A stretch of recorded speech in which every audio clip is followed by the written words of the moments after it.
All right, good morning, everyone. It is 9:06 on the morning of October the 1st, 2021, and this is my trading strategy session. So the first thing we have up here is BMRA. It's BioAmerica. Now, BioAmerica has just announced that it signs merchandise supplier deal with Walmart for colorectal screening test. Shares climb pre-bell. Okay, let's see. Brief. Walmart now selling BioAmerica's Easy Detect colorectal screening test. So, okay, the stock caught a bump. I imagine that, I don't know, will there be people who sell on this one, selling into the bump, or will it just run? I don't know. We'll have to see. Here we have in March here of 2020, this thing caught a pretty decent bid. Here, let me put these levels on. Here's I don't know if that's an all-time high, but that's a rather significant high. Let's put this close on there. Let's put this on there, and let's see where we are today. And we've got some numbers coming through there. 622. All right. So, I imagine there's probably going to be, this is going to be a momentum setup. So there's going to be, there are going to be a lot of opportunities to trade it. We'll have to see how it acts, though. So far, pre-market, it has nearly 11 million shares traded on a float of 10.4 million. And outstanding here on TradingView says 10.3 million. Let me move this over a little bit. Maybe that's changed. It says the outstanding is 12 million, 12.3 million. Okay, so let's see how this thing behaves. If it grind, or if it lately, momentum has been one of two things. It either behaves perfectly, or there are a whole bunch of people ready to push the sell button whenever there's a breakout, above price breakout kind of thing. So we'll have to see how it trades. I might trade it, I might not. If it behaves well, then I'll trade it. But if it's choppy and 10,000, 20,000 share sellers and buyers are popping up like all over the place, and if there are hidden sellers and so forth, then I'm going to stay away from it. It's not worth my time to try and trade it. All right, AFRM, I've been keeping an eye on this one. There's a lot going on in this chart. I'll take a look at the daily. Yesterday was pretty nice. I mean, the overall market was just getting trounced yesterday. And AFRM managed to, opened at 114.44. And then it closed at 119.13. So it put it in at almost a 5% move, or a little bit better than a 5% move yesterday. Full range, it was definitely, from bottom to high, from top to bottom, there's definitely more than a 5% move there. So today, it's going to open up slightly below yesterday's close. So I imagine there's going to be some a little bit of back and forth in here. If it comes down to 116.50, then I will look for a trade. And actually, while I'm doing this, let me put this on my chart here. 116.50, and then I'll put an alarm on it. So I'll look to average into a position between 116.50 and 114.44, roughly 114.50, something like that. If it gives me the opportunity. It may not. It may just take off today. Let's see, then what else is next? MRK. Merck just released, and actually I was listening to Bloomberg Radio on the way over here, and they were talking about this. There's a pill that Merck just released. Let's see, Merck's COVID-19 pill cuts risk of death hospitalization by 50% in study. So, it's popping up on the news. It's catching a bid, a pretty decent move up here. Let's see, in the pre-market, it's up 16%. Oh, no, I'm sorry, 8% pre-market.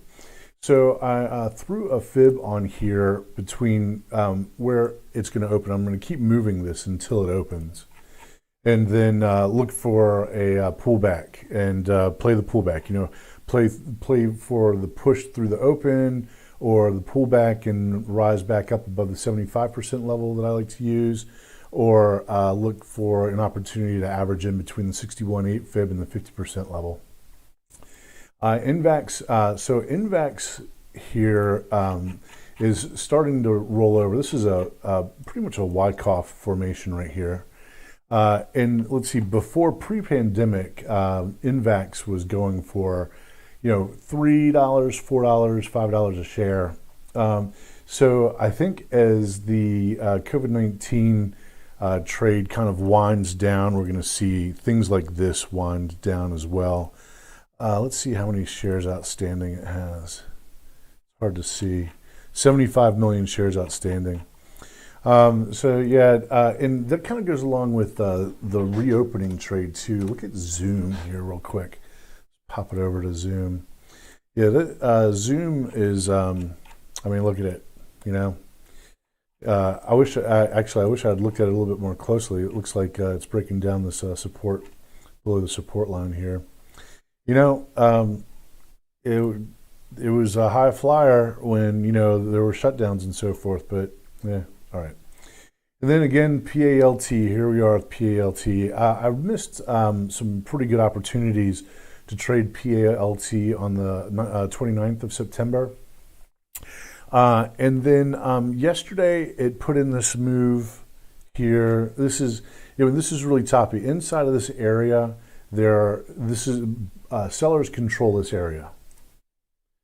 Sellers are in control in here. Sellers are in control in there. So here it is. It's trying to open higher, obviously, open up higher than yesterday's open, and it's trying to open up higher than yesterday's close too, obviously.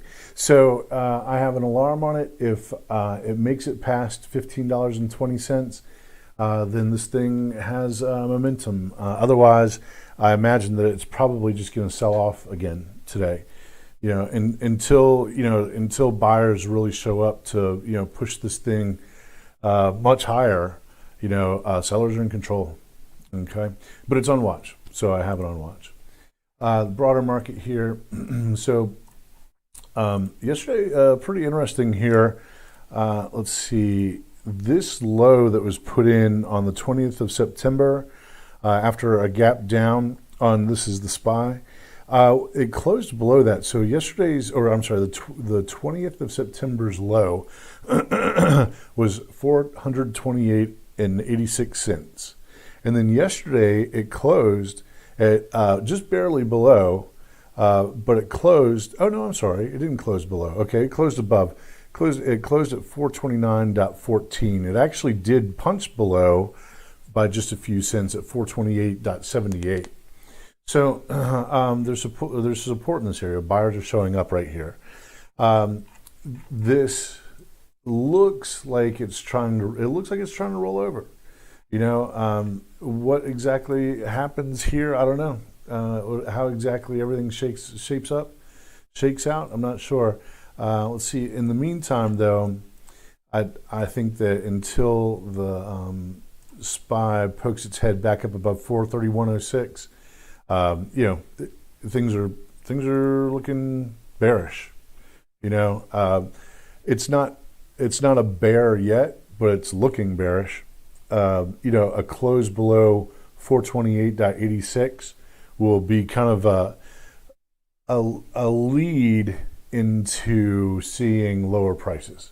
There's a gap. Let's see. Did I take the? No, I didn't take them down. I left them. No, I didn't leave them. Huh. That's strange. Okay. Well, so let's go back over here to this gap. And it's strange that I'd erased these. I usually wouldn't do that. There's a gap right here. 403 to 400. And let's see, it went up, the market went up to a high. Look at it on look at it on the monthly. So the high 453. Okay, the all-time high. All-time high is 454.05. Right.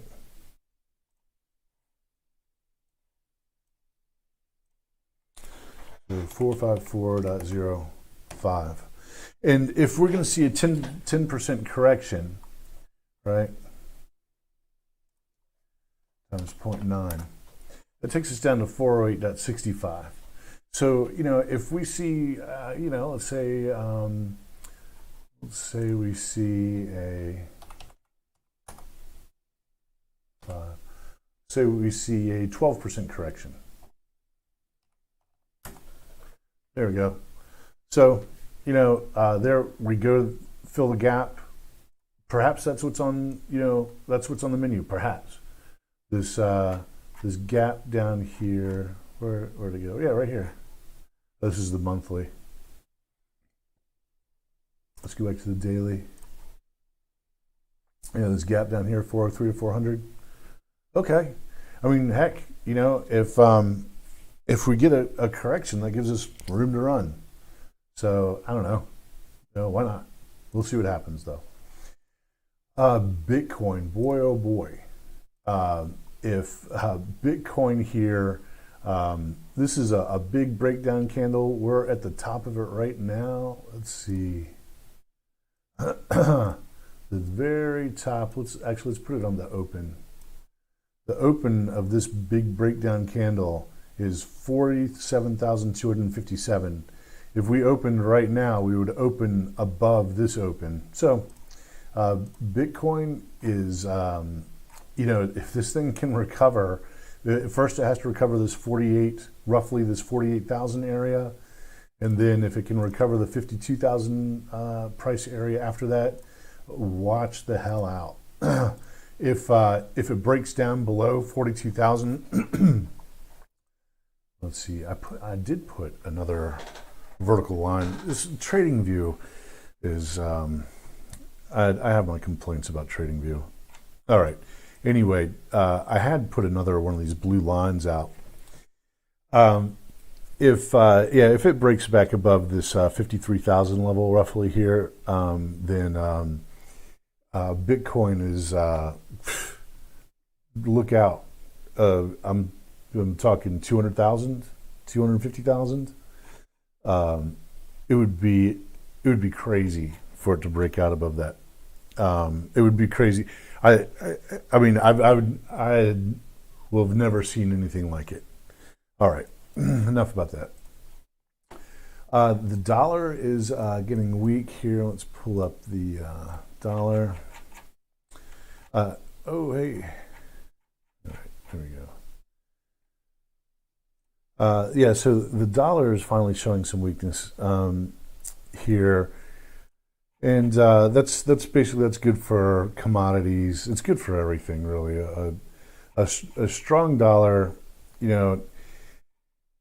it's usually indicative of people going to cash, which means people are exiting, equity positions and futures positions and so forth. So, all right, everybody, that is going to be my morning strategy session. Good luck out there. Keep your risk tight. Click like, share, subscribe, leave a comment, tap the bell, and I will see you at the recap. I am out.